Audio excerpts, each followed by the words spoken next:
My therapist told me this once upon a time, and it has done wonders in my life. As soon as I turned 16, I found myself working as a barista at Starbucks. It was my first job, and realistically, making the drinks and learning the recipes was not the part of the job that made me nervous.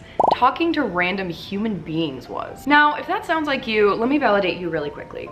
It's totally okay. It's normal. From a very young age, we're taught not to talk to strangers, stranger danger, all of that. Some of us may even struggle with anxieties that make it tough to talk to people that we know. So allow me to teach you the art of talking to strangers. Love, a longtime barista. Speaking of barista and coffee in general, later in the video, I need your guys' opinion on something coffee related. So stick around, but let's talk about this first. Humans are scary.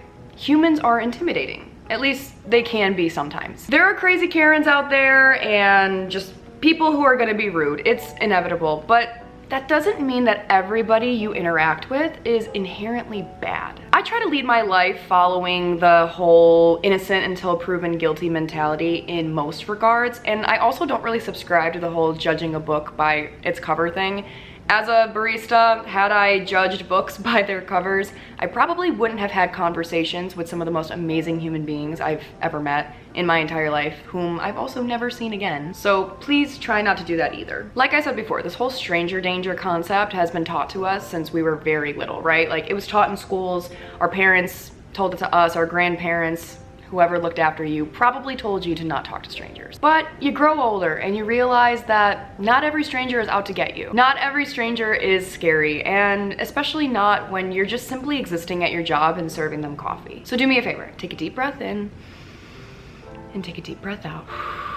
I want you to take that wall down for just a moment. For just a beat, can you think about how that would feel? Now, can you take that a step further and bring that into your day-to-day? Can you embody this sort of acceptance and calm that resistance that's telling you that talking to other people that you don't know is scary and it's something that you should avoid? There's something really beautiful about interacting with strangers and having a conversation with them, relating with them over something or complimenting them. There's something really magnetic and magical about it. Conversations are like a dance, right? It takes two to tango. And I've always said this and have lived by this, that human connection, realistically, is all we have. We are human beings, we are social creatures. We were put on this earth to socialize with each other. It is literally in your DNA to be a social creature.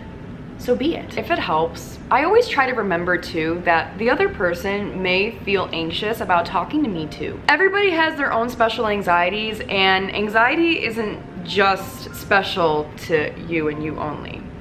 Shocker, we all have it. We are all just doing our best, all of us, at all times. A little coffee sip break while I remind you to like this video and subscribe if you're enjoying the video so far. This is a Bananas Foster cold brew. Yeah, you heard that right.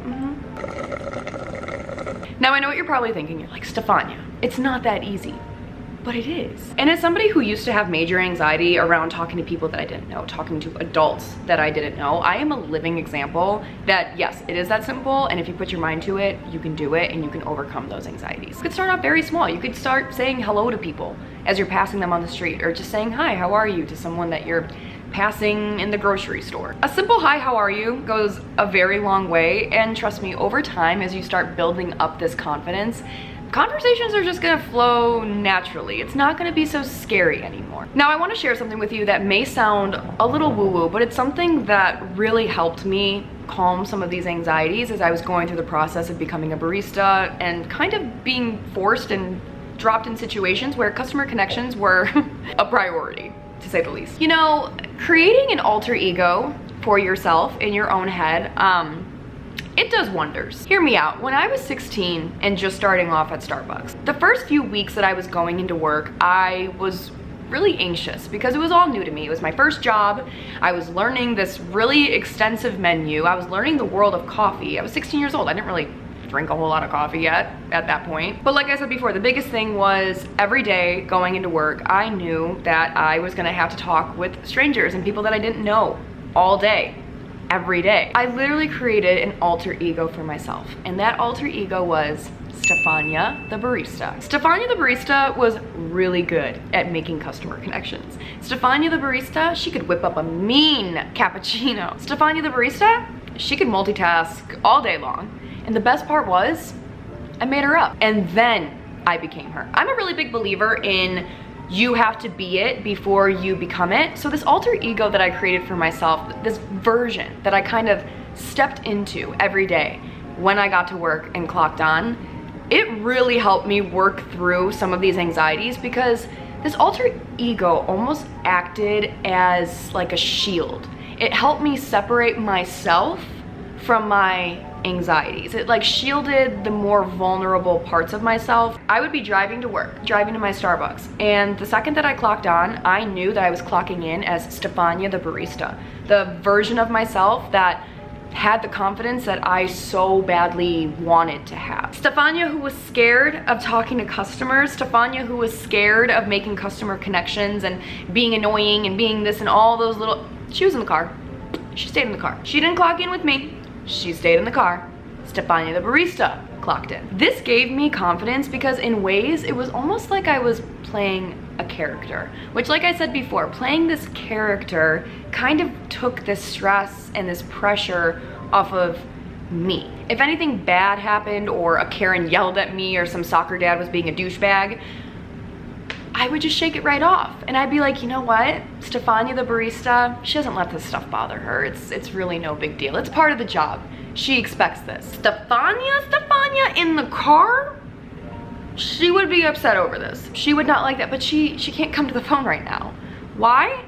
Because she's in the car. Now, I ain't no psychologist, and I don't really know if that's like healthy, but I'm gonna go ahead and assume it is, because it helped me, like I said, become who I wanted to be before I actually became her. If you need to picture an alter ego for yourself anytime you leave the house, a version of you that has the confidence, has the this, the that, if that's what you need to do, then by all means, at least try it. If that whole thing that I just said sounds like something you might be able to do, but you're not 100% sure if you can like fully visualize that and embody it, then I have something else that you can try. That anxious voice that you hear in your head, I know it probably sounds like a bully sometimes, but whether you believe it or not, it's actually there to protect you. It's there to talk you out of certain things, to protect you from getting hurt or from being embarrassed, stuff like that. Sometimes we just need to have the mental strength to separate ourselves from that version of us so that we can get it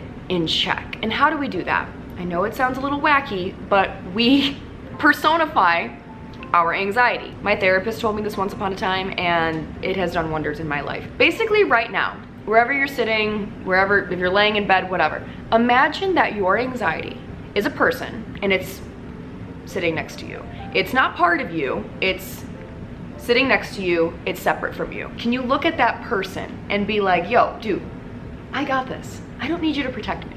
It's all good. So try that. Last but not least, if all else fails, I want you to try one more thing. It's a big one, so listen up. I need you to practice some self-love, some self-soothing. Oftentimes we don't really realize that we are holding ourselves back with telling ourselves a story that we've been told by other people or we've told ourselves for so many years. A lot of the anxieties that accompany social settings, social environments, I just have a question. Who told you that you were being annoying? Who in the room told you to not speak? No one. No one but yourself told you that. I used to fear speaking to strangers because I was always so afraid that I was gonna come off sounding stupid or like I didn't know what I was talking about. I planted this seed, this anxious seed, and I continued to water it. No one else did. Why are you constantly caught in these thought patterns where you are defining yourself in the worst way possible? When you can't control your external circumstances, typically that's a sign to look inward and do some inner work, because when you can control what's going on inside, it usually projects pretty well into your external reality. Facing anxieties that prevent you from showing up as your best self, working through them sets you free. Not allowing them to define you sets you free. Not every person you meet is going to judge you and ridicule you and think really nasty thoughts of you. And I'm sorry if that's been your experience before, but we need to refer back to the first point that not everyone is inherently bad. Not everyone you interact with it has some nasty intention or is thinking some nasty thing about you. No, because at some point, it's not other people that are making you feel like shit. It's the way that you speak to yourself in your own head that's making you feel like shit. The words you speak become the house you live in. Face those anxieties, do the inner work, find self-confidence, stop giving your anxieties the power to just ruin your day, ruin moments over and over and over again. It may not happen overnight, and it didn't happen overnight for me either. It's a process, it's a learning curve. Even trying to just be 1% better every day, over time, that progress is going to compile, and you're gonna look back and be like, damn, I've come a long way, haven't I? You will see significant improvements over time, and eventually that little anxious voice in your head will go away. By the way, coffee opinion time. Okay, I'm about to record a short form recipe for Shorts, Instagram, and TikTok after this, and I'm going back and forth. There's so many fun coffee syrups that I made last week. I made a video about it. If you haven't seen it, you should go check it out. But I wanna make like a recipe video today. I don't know whether or not I should do a Bananas Foster cold foam cold brew or like a honey saffron latte. What sounds better to you guys? What recipe would you rather see? We could do either, we could do both, we could do all the above, but let me know what sounds better to you guys and we'll go with that one. But that's all I've got. Love you. See you soon. Be nice to your baristas and be nice to yourselves.